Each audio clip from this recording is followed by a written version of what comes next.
Welcome to the Amateur Traveler video edition. Today we go to Liverpool in England.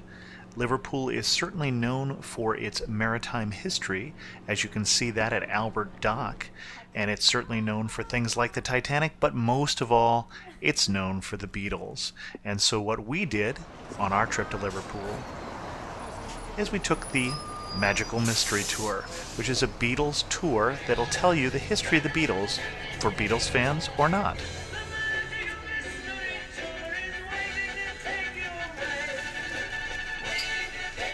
My wife and daughter are huge Beatles fans. Not so much me, but I was surprised how much I enjoyed this informative tour. To look at the influences that were on the Beatles as young boys when they were growing up in Liverpool. And clearly rock and roll music was one of those key influences. It was music played by the likes of Elvis Presley, Buddy Holly and Chuck Berry that inspired John Lennon to take an interest in the guitar.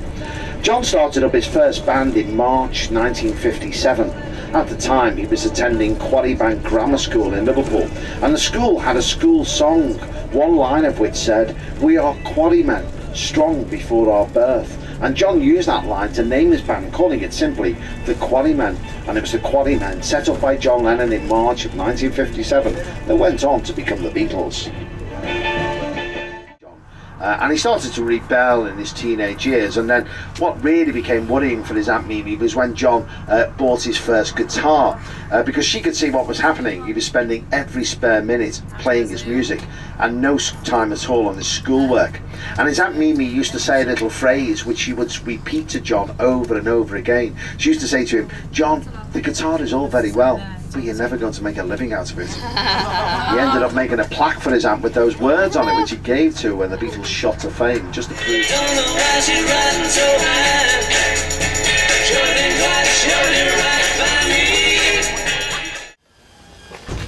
Right, well, the house which is directly behind me is number 12 Arnold Grove.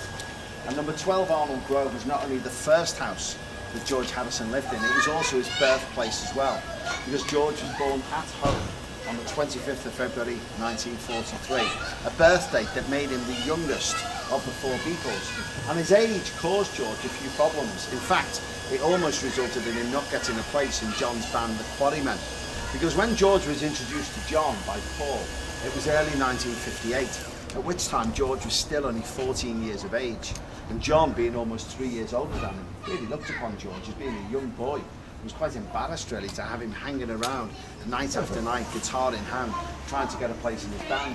But clearly George was very talented and obviously very persistent, and eventually John relented and he allowed him into the group, and he played for the first time with the Quarrymen on the 6th of February 1958, so he was still only 14 years of age. Paul McCartney and John Lennon met each other for the very first time.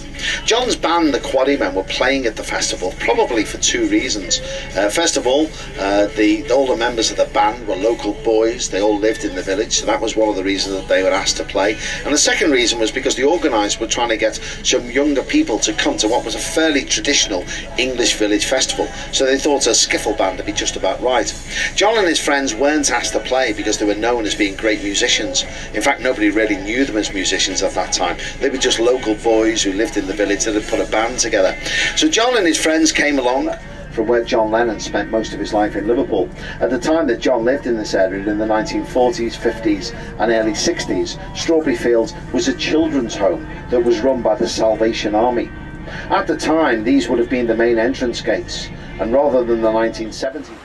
The Magical Mystery Tour is actually put on by Liverpool itself, and the demand for it was created, unfortunately, with the death of John Lennon.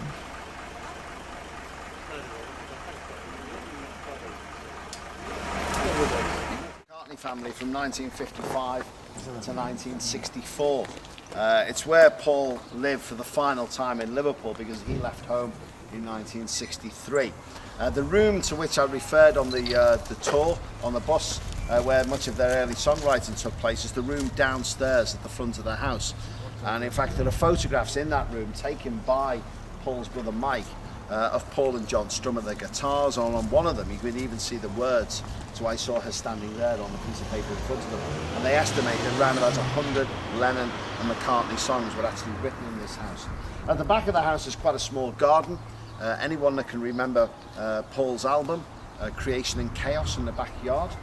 May recall on the front cover was a photograph of Paul sitting on a deck chair in a garden. Well, that was taken again by his brother Mike through the back kitchen window of this house. A question I very often get asked at this point, having been to John's house and seen the large blue plaque on the side of the house, why is there no blue plaque here, or indeed why have we not seen one on George's house either? Well, there are very strict rules about blue plaques in the United Kingdom. One of them is that you have to be dead 20 years to have one. So Paul doesn't want one. It will come eventually, but not just yet. But anyway, please feel free to take photographs, and I will come back to you. Only one last photo stop on the Magical Mystery Tour, and that will be at Penny Lane. And that will bring this episode of The Amateur Traveler to a close. Check out more episodes at amateurtraveler.com, as well as the weekly audio edition. And as always, thanks so much for watching.